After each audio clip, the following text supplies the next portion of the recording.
Hello friends, welcome back to my channel. আমার চ্যানেলে সবাইকে স্বাগত জানাই। তোমরা সবাই কেমন আছো? আশা করি ভালোই আছো, আর আমিও আছি ভালো। চলে আসলাম আরও একটি নতুন রেসিপি নিয়ে। আমার আজকের রেসিপি হচ্ছে চিংড়ি মাছ দিয়ে পুঁই শাকের চচ্চড়ি। আমি কিভাবে বানিয়েছি রেসিপিটা তোমরা ভিডিওটা লাস্ট অবধি দেখো, স্কিপ না করে। আশা করি তোমাদের ভালো লাগবে। পুরো ভিডিওটা দেখার অনুরোধ রইল তোমাদের কাছে। তো চলো আমি কিভাবে বানিয়েছি রেসিপিটা তোমাদের সাথে শেয়ার করছি। এর জন্য আমাদের লাগবে, এখানে দেখো আমি চিংড়ি মাছ নিয়েছি, এখানে বেগুন টুকরো করে কাটা আছে, এখানে আলু কুমড়ো টুকরো করে কাটা আছে, এখানে ঝিঙেও টুকরো করে কেটে রেখেছি, আর দেখো পুঁই শাক আছে। এই পুঁই শাকগুলো আমার গাছের। আর এখানে দেখো একটা পেস্ট আছে, পেঁয়াজ বাটা, আদা বাটা, রসুন বাটা, লঙ্কা বাটা একসাথে বেটে নিয়েছি মিক্সিতে। এখানে ধনেপাতা কুচনো আছে, নুন, হলুদ, ফোড়নের জন্য কালো জিরে, আর রান্নাটা সর্ষের তেলে করছি। তো চলো রান্নাটা শুরু করা যাক।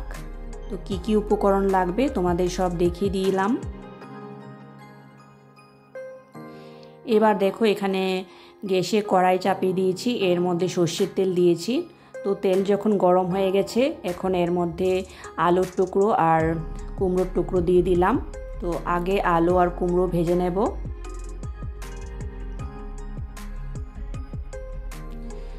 এবার দেখো এখানে হলুদ আর নুন দিলাম, দিয়ে ভালো করে মিশিয়ে নিচ্ছি।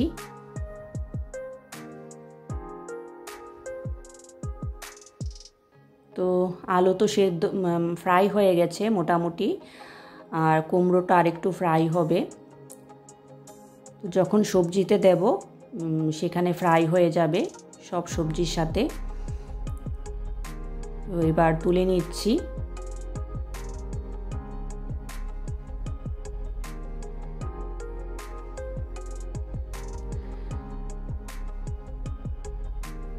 তো দেখো কড়াই থেকে আলু আর কুমড়ো তুলে নিচ্ছি।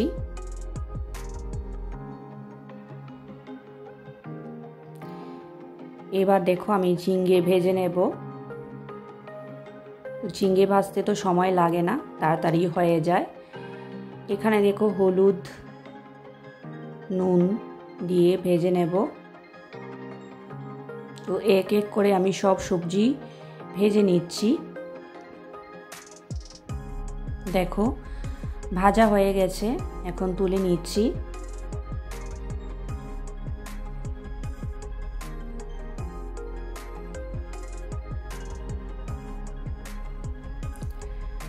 তো আমাদের ঝিঙ্গেও ভাজা হয়ে গেল। এবার দেখো আমি আরও একটা কড়াইয়ে সর্ষের তেল দিয়ে দিচ্ছি। তো এখানে আমি বেগুনগুলো ফ্রাই করে নেব। তো দেখো এখানে হলুদ নুন দিয়ে নাড়াচাড়া করছি। তো বেগুন ভাজতেও সময় লাগে না বেশি, তাড়াতাড়ি হয়ে যায়।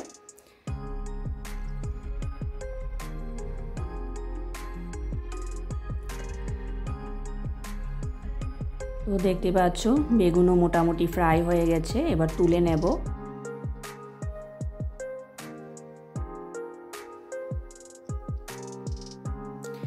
এই সবজি ভাজতেই বেশি সময় লেগে যায়।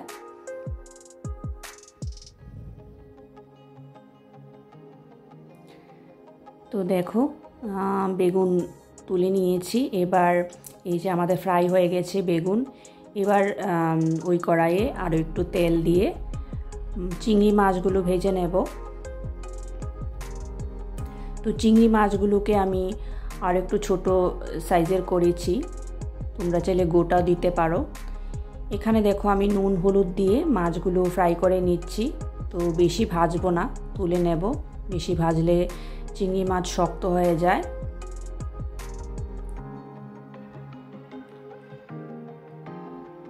দেখতে পাচ্ছ মাছগুলো তুলে নিলাম।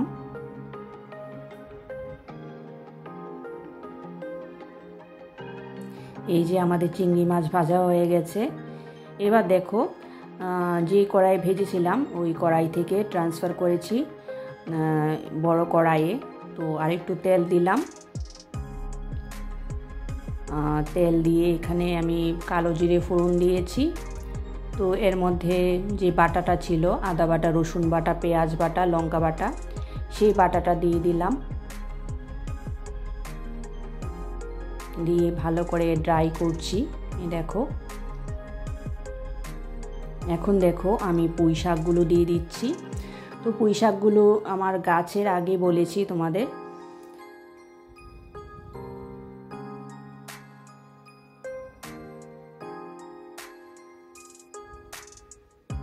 তো গাছের সবজি খেতে খুবই ভালো লাগে, ফ্রেশ ফ্রেশ সবজি। তো এখানে দেখো এবার আমি হলুদ দিয়ে দিলাম,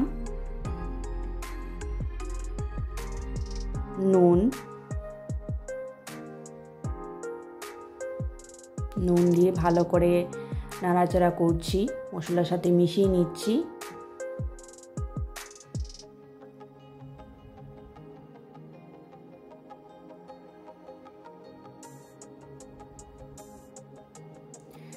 তো দেখো মিশিয়ে নিলাম মশলার সাথে।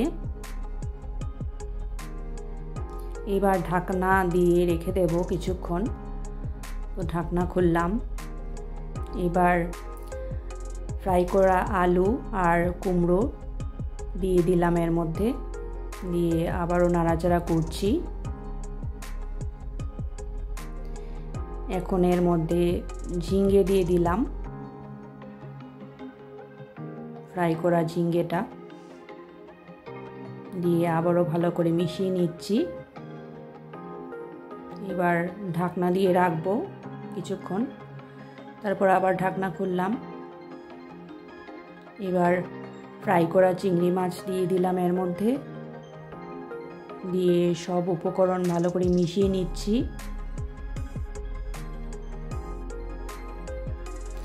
তো এখানে আমি জল ইউজ করিনি, পুঁই শাক থেকে জল যা বেরিয়েছে সেটাই সেদ্ধ হয়ে যাবে সবজিগুলো।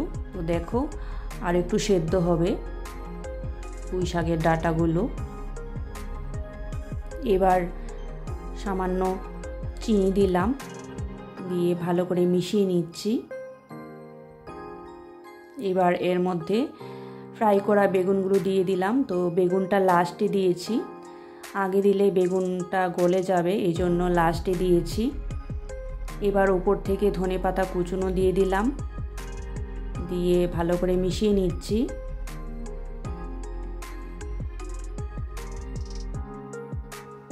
তো দেখতে পাচ্ছ আমাদের রেডি হয়ে গেছে চিংড়ি মাছ দিয়ে পুঁই শাকের চচ্চড়ি। তো বন্ধুরা, রেসিপিটা তোমাদের কাছে কীরকম লাগলো তোমরা কমেন্টস করে জানিও। আর নতুন বন্ধুরা যারা আমার চ্যানেলে ভিজিট করছো সাবস্ক্রাইব করে দিও, আর পুরনো বন্ধুরা পাশে থেকো। আজকের মতো এখানে শেষ করছি, নেক্সট রেসিপি নিয়ে আবার আসবো।